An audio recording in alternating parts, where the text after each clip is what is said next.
I think it's safe to say WrestleMania season even sucks even more so, ladies and gentlemen. Raw and even Dynamite to a point, that doesn't really count for WrestleMania season, but still. What is going on, everybody? Welcome to episode Lucas E. Allen 1018 on YouTube. And I'll basically just say at least for your Lucas E. Allen Productions YouTube channel, which your LimitsCenter podcast here for your basically your Thursday, February 25th of 2026. The reason why I didn't say audio platforms is because, ladies and gentlemen, I officially, permanently nonetheless too, decided to get rid of the audio section of the podcast. It's just not doing great with numbers, ladies and gentlemen. What do you want me to do? I'm trying so hard to basically try and get that uploaded, but stuff, I only get like a lot of late stuff added up to it. And basically, it's getting kind of overwhelmed uploading 2 different platforms, to say at least. Spotify or anything else. Don't get me wrong, I love Spotify for podcasts. Just no longer for my podcast, to say at least. And I also like it for music, obviously, to say at least as well. Anyways, enough of that bullshit. What is going on, everybody? How you all doing today? Welcome to episode Lucas E. Allen 1018 on YouTube, which is LimitsCenter podcast, your Thursday, like I said, February 25th of 2026. Or anything else, follow me on social media, Twitter, Instagram, TikTok, and Facebook at Lucas E. Allen. Also, say Stars on Twitter, Instagram, and TikTok as well. Watching today's podcast on the YouTube channel. Obviously, you don't place to get this podcast now, obviously. Hit the like button on today's podcast. Hit the subscribe button, you've done so already. Turn the bell for your post notifications when we up on this channel. And always, feel free to leave a comment in my episode for your Thursday, February 25th of 2026. Also, for a brief announcement discussing. I'm not going to discuss any Raw or Dynamite for this week today in today's podcast. And in fact, ladies and gentlemen, I may have a little bit of an announcement to make. This is probably like 2, maybe 3 times in a week. Going to be basically doing a brand new series. We're doing this main YouTube channel, Lucas E. Allen 1018. We're discussing your Lucas Limits basically recap show. It's all things Raw, SmackDown, and Dynamite, who we do on a regular basis in this podcast we go to LimitsCenter used to do. And all pay-per-views and PLEs. Obviously, we have a PLE coming up this weekend called Elimination Chamber, obviously. And also, they want to do an NXT and Collision, AEW Collision as well. I know, Lucas, those shows basically suck half the time. I understand your viewpoint with that one, definitely. But why not? I want to discuss NXT to a brief point. It's got a lot of thoughts on this week's show, nonetheless. A lot on this week's show. It's a complete freaking botch fest, basically. I know it's developmental, but the creative in that department, the decisions and stuff are just freaking outrageously dumb. Just outrageously dumb. And no, I'm not talking about Soruka and JC Jane either. I loved everything about them, minus the potential they could have done this basically the same thing. Towards the end of the match, I want at least competitive match out of JC and Salt. They're too fucking phenomenal what they do. But still. Beggars can't be choosers. That was a pretty fun basic squash match. Soruka couldn't defend herself, but still. So basically what I'm saying is I'm probably introducing the Lucas Limits recap show. Obviously we'll be discussing all things Raw, NXT, Dynamite, also SmackDown, and also Collision. I might even do TNA to a point. I don't know. I highly doubt I'll do it, but it's worth a shot sometimes. But still. Enough of that bullshit, honestly. In today's podcast, we're discussing your news options. Right now, LimitsCenter will probably be a news topic from now on. So we're discussing first things and foremost, WWE Stand Deliver to take place April 4th, 2026. We're discussing that. And by the way, there's probably some news came out today too. I'm not discussing today's news at all. We're probably going to do that tomorrow's podcast for February 26th of 2026.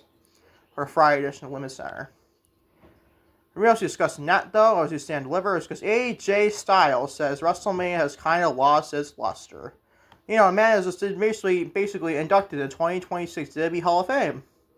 So that was fucking amazing. That was the only highlight of this whole freaking Raw, in all honesty, times a million, honestly. That show was just fucking boring. We're discussing that, though. So Big E addresses the lack of follow-up to a New Day split. We're discussing that. We're also just an LA Knight, says there are frustrations here and there in regards to his WWE booking. Don't blame it, honestly. We're discussing that. Also, Bronson Reed, also a news point on Monday Night Raw this week. He got injured and be out 4 to 6 months with torn biceps. That just sucks big time for Bronson Reed for sure. Bronson Reed undergoes surgery for torn biceps following his injury on Monday Night Raw this week. Be discussing that. So Michael Hayes clarifies Chelsea Green's comments from WWE Unreal. Oh my goodness. This man, he'll think he'll apologize for his shit. He says what he said was fucking ridiculous. What he said was freaking dumb. But still, we're discussing all this, but actually, he doubled down. He even went further. He didn't question whatsoever Triple H's booking of Chelsea Green. He didn't question that whatsoever. Anyways, discussing all in today's podcast. Glad you're joining me. So I was going to say it's your Thursday edition of LimitsCenter for your Thursday, February 25th of 2026 on YouTube at Lucas Young 1018 Asales. It's going to today's LimitsCenter, ladies and gentlemen. And starting with, you guessed it, WWE Stand Deliver 2026 will take place on April 4th. 2 weeks before WrestleMania 42 starts. Usually this will take place basically on the Saturday before WrestleMania Night 1 for each year. It's not happening this year. It'll be 2 weeks earlier than WrestleMania starts. As announced earlier yesterday by WWE Senior Vice President of Talent Development Creative Shawn Michaels, Stand Deliver, NXT's annual marquee event, by the biggest show of NXT all year, will emanate live from the factory at the district in St. Louis, Missouri, on Saturday, April 4th. I'll be honest, ladies and gentlemen, I don't mind this move. Honestly, I don't mind it whatsoever. Granted, you probably want to WrestleMania potential preview to that stuff. That's fine with me. But honestly, they have to prepare for us eventually. Because WrestleMania 43 next year is taking place in Saudi Arabia. So is that going to be probably before, probably then? I was going to question by next year. There's obviously Saudi. Usually the Saudi shows happen 3 o'clock, 2 o'clock, PM Eastern Standard Time. What? Is Stand Deliver happening on a Thursday? Or even the freaking morning on Saturday? It'd be freaking ridiculous. And plus, what the talent feels about NXT going to Saudi Arabia and shit. So I don't mind this move previewing that before WrestleMania. Now we got our answer for 43 next year for Stand Deliver for 2027. Now we got our answer probably taking place 2 weeks early to WrestleMania. So I don't mind that whatsoever for that standpoint. Is St. Louis a big time environment for that? No. Bless you, Stand Deliver / NXT is never going to take place in this stadium. So at least definitely not anytime soon. What they're creating in that department, but still. I don't mind this whatsoever. Stand Deliver in 2026 will take place on April 4th in St. Louis, Missouri at the factory at the District Center in St. Louis, Missouri. Keep updated when Stand Deliver looks like it head closer. I like obviously following Vengeance Day, obviously, as well. Moving on to AJ Styles. Says WrestleMania has kind of lost its luster. So he's definitely not wrong in saying that whatsoever. But Styles recently on a Raw recap, where he was asked if he chose to walk away at the Rumble instead of waiting for a potential final match at WrestleMania 42 in Las Vegas, at Allegiant Stadium, obviously. Styles was honest about his perspective on the current state of the industry's biggest event all year. He noted that while WrestleMania remains a massive event, it no longer holds the same personal prestige for him that it once did. Yikes, man, that's definitely right to say. They're wrong. It looked like we get again at WrestleMania, especially last year and right this year in Las Vegas. Styles said that WrestleMania match often feels like it lacks the necessary build-up. No shit, obviously. You've seen obviously a lot of big-time matches, especially the last year or so. Especially after returning from an injury, instead he found more value in the sentimental attachment as he to the event that introduced him to WWE fans. He said it's coming back from an injury to WrestleMania to a match that to me didn't have much build. WrestleMania, I'm sorry to say, used to be the most prestigious PLE all year, but to me, it's kind of lost its luster a little bit.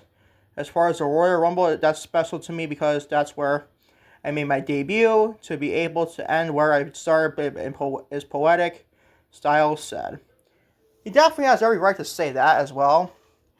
Do I like him retiring in Saudi Arabia for 2026 Rumble? Yes. No, obviously. I'm going to say, I don't know why I said yes. But I don't like him retiring in Saudi. That's my only problem. Also, if it was to take place at any other name other than Saudi, it'd probably be even better. Or maybe not any other, so probably Washington, D.C. or Cena retire, but still, you get the point. A perfect would have been Atlanta, Georgia, or Goldberg retired. Like, let me get this straight, people. I forgot, but just realize this shit. Goldberg can retire in Atlanta, Georgia, his hometown. But John Cena can't retire in Boston, Massachusetts as his hometown, or at least Boston in Massachusetts, the state of Massachusetts. And Styles can at minimum retire in Georgia? Grant, his final match time. I know he obviously retired, let his gloves in a ring on Raw this past week. I'm talking about his final match. But then again, probably when I got the same thing we got on Raw, obviously. So during maybe not complain about that too much. Definitely you should complain about the Cena stuff. That Cena stuff was just fucking ridiculous. But still. I don't mind. What he said about WrestleMania is right. Whether you like it or not, ladies and gentlemen. WrestleMania is fucking... It's like a prop at this rate. It was a problem when it was a Vince McMahon. It's a problem now with Triple H. Vince McMahon has made even worse to have WrestleMania Backlash ever happen. That was the worst thing I've ever seen. Then Triple H got rid of that shit. But still, like, seriously, WrestleMania is fucking like a prop at this rate. It really is. And AJ is not wrong at all, people. I mean, WWE fan base, the freakos online, the WWE freakos, I like to call them, probably be up in arms about this. Oh, AJ, how dare you call it WrestleMania? Lost luster. Well, he's right, you freakos. He's actually 1000% fucking right. The only thing that's wrong with him saying here is he's retiring at Royal Rumble. But then again, I like him retiring at the Rumble, don't get me wrong. It's the place where it happened this year was freaking the worst thing you could retire at in Saudi. But still, like, and then again, I did enjoy his final match, one in Cena's retirement tour. Obviously, standpoint, because Cena's retirement tour was botched. It was botched. Styles at least didn't go a full year. He didn't even make it like past them January at all. So still, I like that fact to say at least. So Styles was right in everything he said here. He was 1000% right here in everything he said here. That's my thoughts on this for sure, if you ask me. Moving on to Big E addresses the lack of follow-up to a New Day split. Big E has recently addressed the heavy criticism surrounding the creative direction of his departure from the New Day during the December 2nd, 2024 episode of Monday Night Raw, which celebrated the group's 10-year anniversary. Kofi Kingston and Xavier Woods officially kicked them out of the stable. Angle saw the duo chastise the former WWE champion for not being there during his recovery from a career-threatening neck injury sustained on March 2022. Obviously, thanks courtesy to Ridge Holland. Since the segment aired, Big E has not yet returned to the television. Even many fans question the purpose of emotional split. Speaking of John Alba of Sports Illustrated, Big E admitted that he agrees to the fan backlash regarding the lack of follow-up. He noted that while he was involved in general discussions about the idea, the execution ultimately left the audience without a satisfying conclusion or a way to transition the heat to an active performer. He says in a quote, "I think that is a very real criticism. Creative, as you know, is a give and take. I'm only one component of it. There are a lot of other people involved. The creative team kind of just talked to me about the general idea, and I initially thought at least being able to be kind of not past the badminton, but if Kofi and Woods were going to work with another team, and I was able to kind of give them my blessing, or had an idea I wanted to do around the Rumble to kind of to foil Kofi and Woods, because I'm with you on that. Us continuing to build this angle or to build the heat with someone who's not coming back, I think that doesn't make sense, obviously. It leads fans astray, but I thought of anything, okay, if we're going to do this, there's a way for me to kind of pass the torch to someone else, or give them my blessing, or say I'm aligned with you, or say whatever it is Big E said. Big E further elaborated that too many cooks, nature, and the WWE creative process, or lack thereof, honestly, but still. He acknowledged that the performers tried to make the best of the situation that they were handed, but the reality of his physical condition, being traditional wrestling payoff impossible. Big E has transitioned into a successful role in a pre-show analyst for the premium live events, but he remains transparent about the narrative flaws of the New Day breakup. As do I, obviously, too, honestly. Says, and I quote, there are a lot of cooks in the creative kitchen, and we felt like us making this the best of what we were given. And yeah, that's kind of how that went down, but no, I agree with you and a lot of the people who felt the same way. And I saw a lot of feedback after it was clear that I wasn't coming back in a timely fashion. That was okay. Why? It was okay. Why are we putting so much stock into this angle? Or one person is never coming back. There's no retribution. Excuse me. I can't fucking speak today, ladies and gentlemen. So I think that's a very real criticism. I heard that. I think people have a right to feel that way, he added. He definitely should be feeling the same way himself. I think he probably does himself too. What we did, the New Day and the epic term they give against Big E, they wanted to hit a single with a finger on Big E. That was fucking phenomenal. The stuff they said to Big E was freaking just amazing. Because the New Day and Kofi and Willis had everything to do about that. And they deserve all the heel heat that comes with it, and they loved it. What they did after that, though, the week after Kofi's mom got involved, it was just a dumpster fire ever since. What they do with the New Day heel turn on Big E was fucking like probably the worst thing we have ever seen Triple H produce in recent memory. Since that turn on Big E. They dropped the ball, fucking 1,000 times with that angle. And I just say Big E had to be involved with any matches or standpoint against a New Day or Woods or Kofi. Then that was not what I was trying to say. Even Big E's trying to say himself here.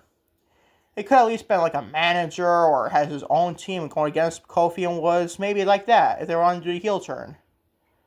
They could have had that doing and they gave him a blessing to say at least like Big E mentioned here. But they didn't. They didn't follow up whatsoever with this. Why do this freaking... Much I love the heel turn, but at the moment, what they did after that was fucking awful.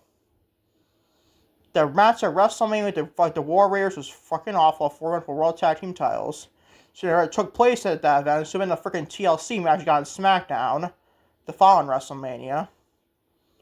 Where the SmackDown's WWE Tag Team Champions to say at least the Street Profits are the champions in that TLC match. So DIY and Morrison Machine Guns maybe? That was phenomenal. That should have took the place in New Day and the War Raiders. That's how freaking bad they have botched the New Day since the turn on Big E. They didn't know any fucking clue what they're going to do after that. And that is fucking sad. That is fucking sad if you ask me. Moving on to LA Knight. Yeah. LA Knight says there are frustrations here and there in regards to his WWE booking. You don't say there, LA Knight.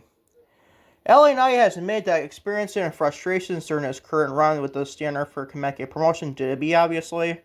Despite being one of the most popular babyfaces on the roster in the past 3 years, Knight has yet to capture a world championship or being consistently positioned to be a top face of the company. Speaking on ESPN Sports Center, probably promote the Elimination Chamber probably. That was kind of interesting. Knight was asked if he was still having fun with his career, given his current state ending.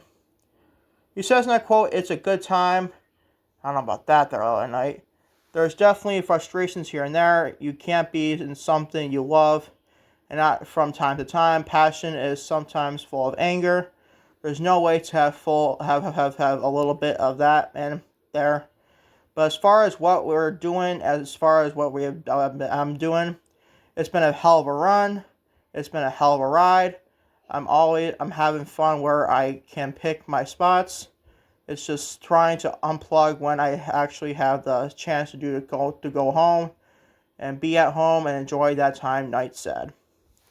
Basically a rah-rah speech to a point here. Come on, LA Knight. You said there's frustrations, but you don't want to elaborate on those frustrations? Not that we don't basically know that, because Triple H has just basically picked Jey Uso over him, even though LA Knight's more of a popular babyface than Jey Uso. And no, I don't give a flying fuck about the crowd reactions. So yeet, yeet, yeet. I don't give a flying fuck about that. Just because you're in the arena yeeting your ass off like a freaking mark doesn't mean it's freaking real, honestly. That's not real freaking babyface heat, babyface stuff. In fact, Jason, is getting boozed at some of these shows now. It really is. If you think about it, I don't hate Jey Uso at all. I don't mind Jey Uso. I don't even mind his current shtick as it eats, man. I don't mind it. But wanting to go over the top, doing the shit they did the Royal Rumble with Brock Lesnar getting literally fucking eliminated, while Jey Uso's up at the top of the entranceway, or the company and shutting the crowd, honestly, yeeting his ass off. That just was so fucking stupid. And probably do the same thing, something similar in the chamber probably this Saturday. How much you want to bet that's the case? Let's just say he goes up to the top of the pod, and he starts yeeting. Okay, doesn't that sound fucking ridiculous during the match? To turn a WrestleMania 42 opponent for a World Championship? The answer is no, you can't do that shit. At the Rumble, the chamber, even worse, at the Rumble, honestly. But so, LA Knight should be frustrated beyond belief here. What we're doing with LA Knight is freaking ridiculous. He's not even the chance in the world to be a world champion. Instead, now he's just basically doing nothing. He's doing nothing. He's only in the chamber to take a pinfall, honestly. That's what he's in the match for. That's my thoughts on this for sure, to say at least. Moving on to Bronson Reed. Got injured Monday Night Raw, torn biceps. Undergo surgery for torn biceps, like I just mentioned, following his injury on Monday Night Raw this week. Following his injury on Monday's episode of Monday Night Raw in Atlanta, Georgia, Bronson Reed was immediately sent to Birmingham, Alabama, to undergo surgery for a torn biceps. As noted by PW Insider, because this show took place in Atlanta, location worked to Reed's advantage. Birmingham is a short drive from Atlanta, or Georgia in general. Obviously, because the Georgia Bulldogs played Alabama Crimson Tide, obviously, and we're in SEC championship action, but still. Or this SEC competition, you get the point. Allowing Reed to be quickly transported to a medical hub, frequently used by WWE for major, also orthopedic, I can't fucking speak today, people. Procedures. He is expected to undergo surgery shortly if the procedure has not already taken place. Wish that man the best. This sucks. The man just came back from injury last year. Then we formed a division with him and Bronson Reed, Braun Breaker, and Seth Rollins and Paul Heyman division. Now, realistically, all three of those guys, minus Paul Heyman, obviously, but still a fourth guy, the manager. All three of those guys are out with freaking injuries right now. That is fucking crazy. Now we're stuck with Logan Paul and Austin Theory in a fucking vision. Oh, what could have fucking been with this vision group? And you might as well just fucking cut ties with it. You might as well just cut ties with the bullshit. You could probably visit a Seth Rollins and Braun Breaker match without including the vision at all. You could probably have Braun Breaker with Paul Heyman. I love that comparison. I love that stuff. But you can do that without including Bronson Reed, Logan Paul, and Austin Theory.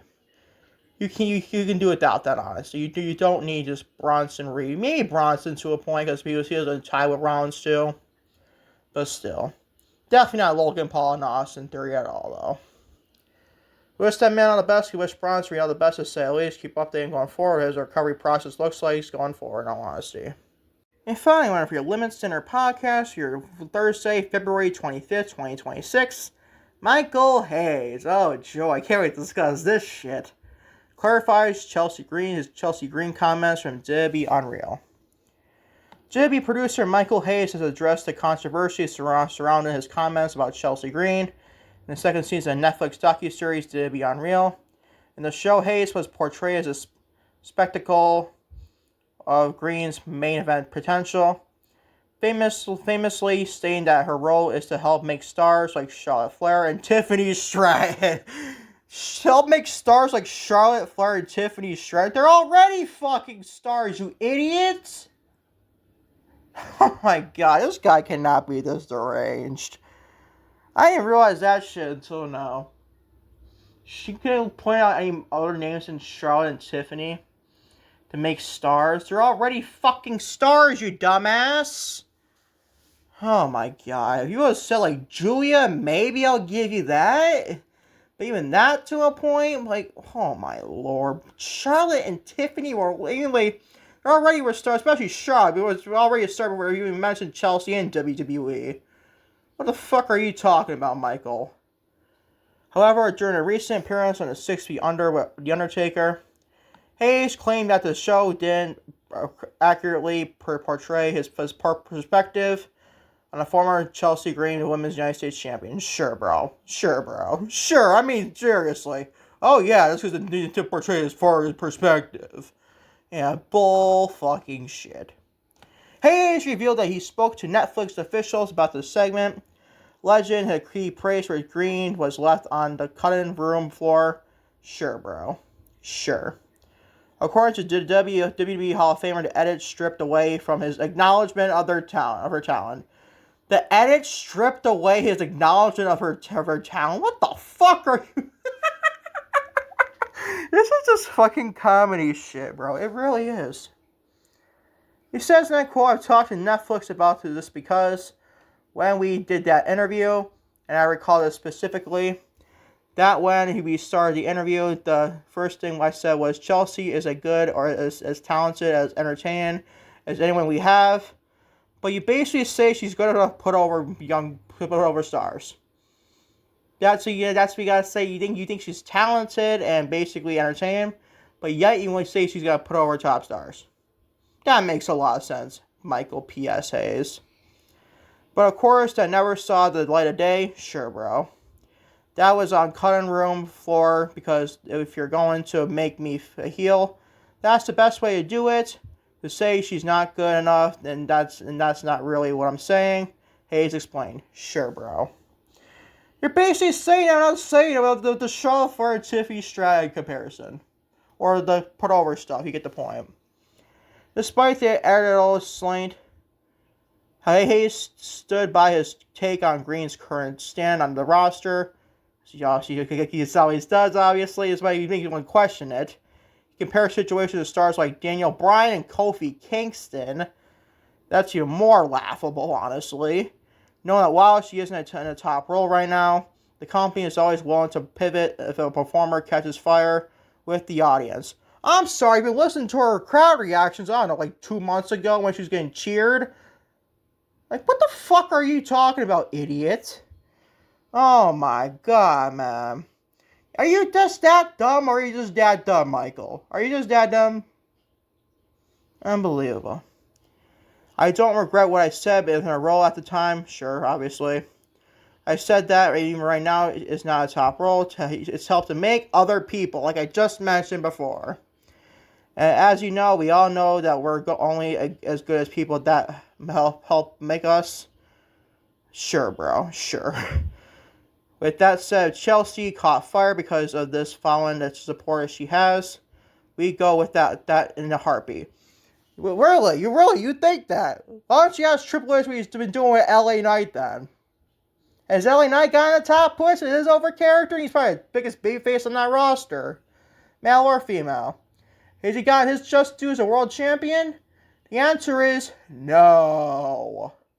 So that is a big fat lie, Hayes, just saying.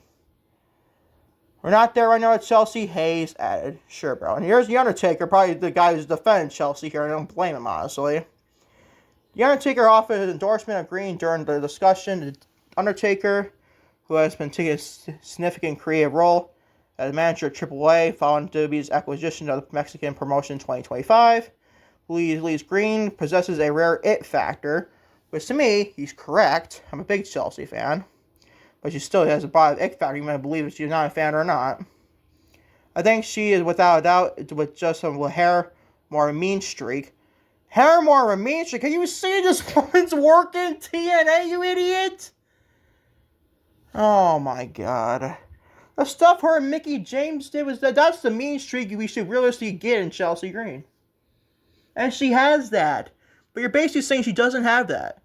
Because she's given us this caring type character by Triple H.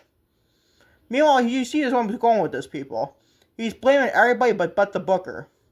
He's blaming everything on poor Chelsea, basically. I think she can be a top player. Sure, you basically just said you didn't think so.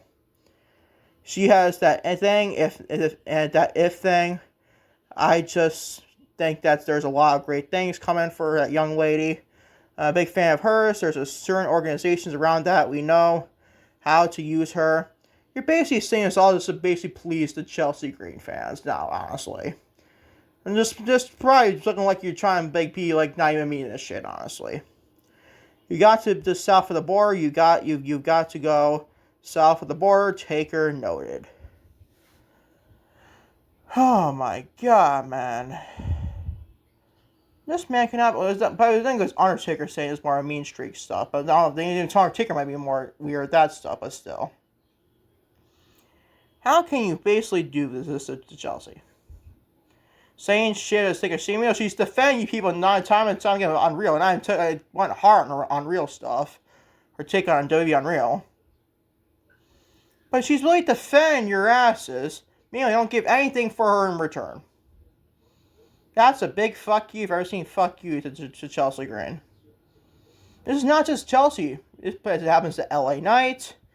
This is another thing comparison can make it, honestly, and many a billion ones. To say the least.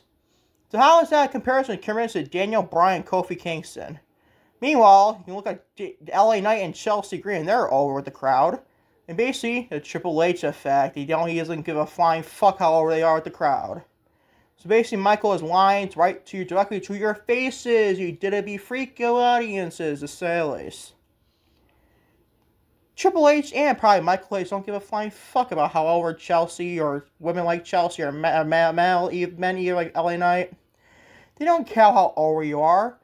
You're not one of your favorites. It's not like when we talk about that with Vince McMahon. So it's the same thing right around with Triple H. Wrap up this LimitsCenter podcast for your Thursday, February 25th of 2026. Thank you all for watching LimitsCenter on YouTube. Obviously, Lucas on 1018. Which is LimitsCenter podcast for your Thursday, February 25th of 2026. And hopefully, knock on wood, long as not there, I can potentially maybe get your next edition, your new first ever episode. A Limits Recap Center, obviously, discussing all things Raw. I think I'm going to discuss Raw, NXT, and Dynamite all this week to say at least. For today's Saturday, so right now it's 8:07 p.m. Eastern Standard Time, East Coast of Syracuse, New York, obviously. So I get this podcast to upload to YouTube, obviously. Where we discuss anything, then to say at least. Until next time, don't trust me, be next time. Peace and love, buddy. I am out. Take care. Love y'all big time to say the least, ladies and gentlemen.